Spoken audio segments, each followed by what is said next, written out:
Here at Camp Shelby, Mississippi, soldiers and civilians partner together to become good stewards of the environment.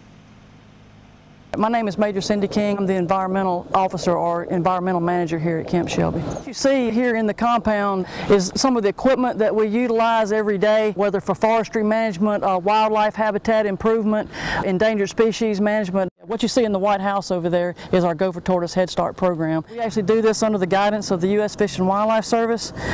Eggs are collected in the wild, and we bring them back and we incubate them with the thoughts of releasing them in 2 to 3 years back into the wild. The problem out there on the ranges is we're not getting any younger generation tortoises. They're all older, and so we're not seeing any of the younger of the species. So by bringing them in here, hatching them in a laboratory situation and growing them for 2 to 3 years, it gives them a competitive advantage when we put them back out on the range. The Mississippi Army National Guard partners with the Nature Conservancy. They're a very important part of what we do here. Some of the threatened endangered species other than the gopher tortoise are managed by them. Black pine snakes are kind of a hard one to survey for. You know, the tortoise that actually digs a burrow and you can go out and survey and look for the burrows, and the same thing with a woodpecker, a red cockaded woodpecker. You can go out and look for the holes in the trees. But pine snakes, they don't really leave a mark on the landscape that you can go out and survey for them. Mike Reed, I'm one of the hazardous waste specialists here at Camp Shelby.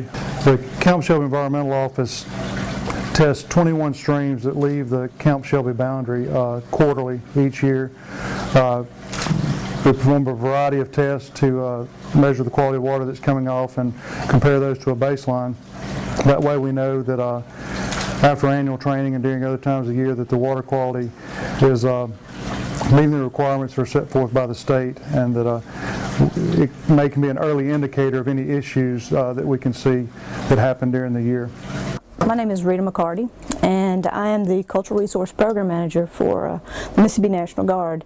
Basically, I do archaeology here at Camp Shelby. I take care of historic buildings. We do Native American consultation, collect artifacts that came from Camp Shelby, beginning with World War I.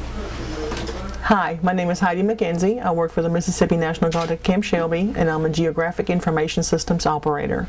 All the information that my colleagues are gathering, we need to be able to access it, run reports, make maps, and use it as a decision support tool for any projects that could come up.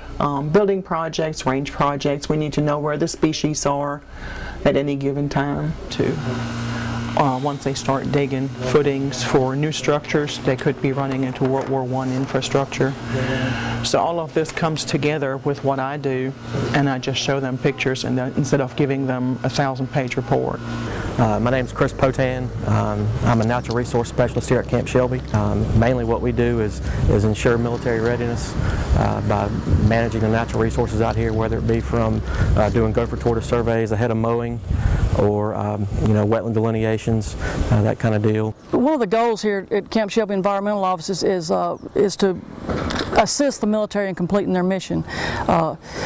It's vitally important that the soldiers be able to train realistically out there in the environment, but we also have to protect the environment and be good stewards of the environment. And one of the things that the U.S. military has been able to demonstrate over the past few years, and it's demonstrated nationwide on military installations, is that we're good stewards of the environment. We spend a lot of money and resources making sure that happens, and we find new and innovative ways to train and still function out there in the environment without doing harm. Reporting for the 102nd IPAD, I'm Sergeant First Class Lamont Bradford.